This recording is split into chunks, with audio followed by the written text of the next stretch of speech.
अस्सलाम वालेकुम दोस्तों।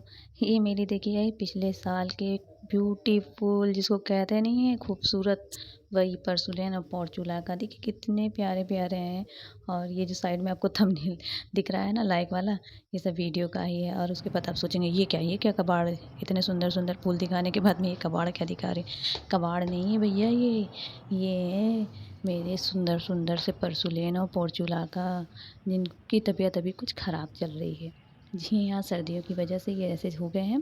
लेकिन इनकी देखिए जैसे फरवरी लगी ना, उसमें थोड़ी-थोड़ी सी न्यू ग्रोथ दिखने लगी। तो मैंने कहा आज पहले सबसे पहले इन्हीं का काम करते हैं, तो मैंने इन सबको नीचे उतारा। मेरे यहाँ गार्डनिंग करने के लिए मेरे पास जगह कम है, तो मैं ज़्यादातर ऐसे ही छोटे-छोटे पॉट्स जो प्लास्टिक के वेस्ट बॉटल आते हैं ना, उनसे काट के बना देती हूँ। अगर बंदर इन्हें तोड़ भी देते, फेंक भी देते हैं, तो कम से कम मेरे पैसों की बर्बादी तो नहीं होती है महँगे-महँगे पॉट्स लगा के।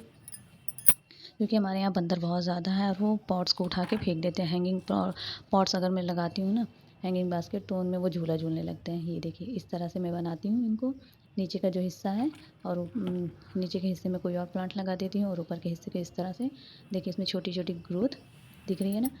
तो जिस तरह बिना किसी चीज़ को तराशे उसमें चमक नहीं आती ना, पत्थर को तराश देते हैं तो उनमें चमक आ जाती है। बिना किसी मूर्ति को बनाने के लिए, स्टैचू बनाने के लिए उन पत्थर को काटना छाँटना पड़ता है ना, उसी तरह इस पेड़ पौधे भी होते हैं। इनमें अच्छी ग्रोथ लाने के लिए हम सबसे पहले इनकी क्या करेंगे, कटाई छटाई करेंगे। जो इनमें वेस्ट सूख गए हैं उन सबको मैं हटा दूँगी और इनमें खाद और पानी डालूँगी। उसके बाद देखिएगा 1 महीने के अंदर अंदर ही कितने अच्छे से इसमें ग्रोथ हो जाएगी और इंशाल्लाह रमज़ान से इनमें बड या फ्लावरिंग भी होने लगेगी।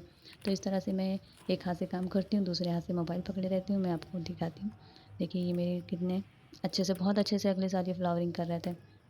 तो मैंने सोचा एक साथ नहीं, लेकिन थोड़ा-थोड़ा करके मैं इनको सही करूँगी। और ये इस तरह से मैं इसको बस बहुत ही आसानी से हो जाता है और इसमें ज़्यादा केयर की भी ज़रूरत नहीं। तो मैं पूरी सर्दियाँ इन्हें ऐसे ही छोड़ देती हूँ। बस कभी-कभार इनमें पानी डाल देती हूँ। आप भी ऐसे ही किया करिए। मैंने बताया था ना मैं इनको कैसे सेव करती हूँ।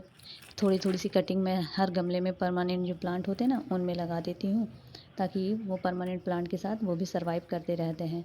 और इनमें जो इन छोटे-छोटे पॉट में लगे रहते हैं उनको मैं ऐसे ही हैंग कर देती हूँ और पानी डालती रहती हूँ, तो वो सूखते भी नहीं हैं। और जो सूख गए हैं देखिए न्यू ग्रोथ उनमें होने लगी है। और आपसे एक बहुत ज़रूरी बात करनी थी, ये कि अगर आप मेरे चैनल पे नए हैं तो प्लीज़ मेरे चैनल को सब्सक्राइब कर लीजिएगा और मेरी वीडियो को लाइक शेयर ज़रूर करिएगा, क्योंकि आपके लाइक और कमेंट से हमें बहुत ही मोटिवेशन मिलता है। तो प्लीज़ ये काम करना मत भूलिएगा। देखिए इस तरह से मैं इन सबको कर लूँगी और सारे प्लांट्स को मैं इस तरह से साफ़ कर लूँगी। तो मैं कुछ मनी प्लांट की भी कटिंग लगाई थी, ख़राब हो रही थी, तो उनको भी निकाल लिया, मैं उनको भी लगाऊँगी। लेकिन पहले मैं इन सब की कटाई-छटाई, ये देखिए मेरे परसुलेन है, ये येलो और पिंक कलर के दोनों हैं और उसमें देखिए एक सदाबहार का पौधा भी निकल रहा है। तो मैं उसको नहीं निकालूँगी, क्योंकि वो उसी में बहुत अच्छे से ग्रोथ कर रहा है। तो जैसे उसका सीज़न आ रहा है ना, तो वो अपने आप ही निकल आते हैं, क्योंकि सीड गिरे रहते हैं यहाँ वहाँ पॉट्स में। ये देखिए इस तरह से। और मैं इनको ऐसे ही अब इसमें पानी डाल के और इसको अच्छे से बस हैंग कर दूँगी।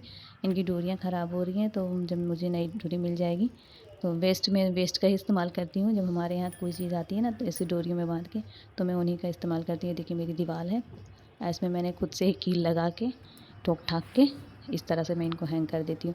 अगर आपके पास जगह की कमी है तो आप भी मेरा ये आइडिया यूज़ करिएगा, देखिएगा कैसे बहुत अच्छी लगेगी ये दीवार। जब इसमें फ्लावरिंग होने लगेगी ना, तो ये दीवार बहुत अच्छी लगेगी। और मेरी वीडियो अच्छी लगी हो देखने के लिए थैंक यू।